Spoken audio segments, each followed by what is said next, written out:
YARS Revenge, Atari 2000. Hello again, welcome back to Video Gamers Oasis on TikTok. I'm your host Jeremy, with an ongoing series where I examine a few pages of a book at a time from the book Art of Atari by Tim Lapetino. It's a fascinating illustrated art book categorizing and chronicalizing the talented artists from the Atari Corporation, late 70s, early 80s. We recently learned about the game Vanguard and the amazing artwork there. Now we've moved on to page 206. We're learning about YARS Revenge. Now, as you can see here, there's a lot of content to take in, a lot of information to learn about. We're going to break this up into manageable, digestible pieces. First, we're going to learn about the game itself. So here we have an inflated image that's on the page. I've made it larger so you can see a better view of the gameplay, the thumbnail. YARS Revenge. Here's what the information says about the game. One of the most enduring and successful original games for the Atari 2600, YARS Revenge was the first game by Howard Scott Warshaw.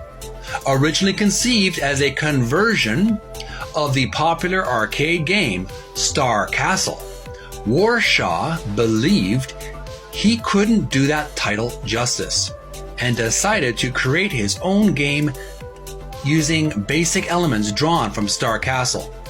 The name of the game is even a reference to then CEO Ray Kassar. Ray spelled backwards to read Yar.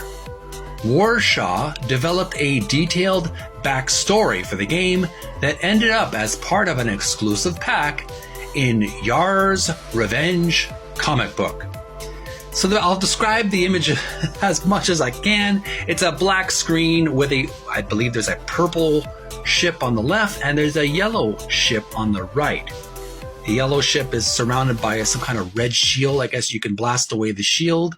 And the purple ship on the left has some kind of rainbow pillar.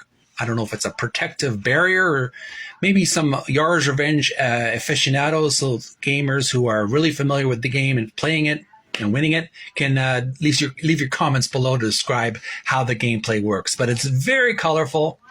We obviously have to use your imagination, but it has its own mythos, its own lore, and Howard Scott Warshaw, who of course did the E.T. and the Raiders of the Lost Ark, he did a really in-depth science fiction story for the game.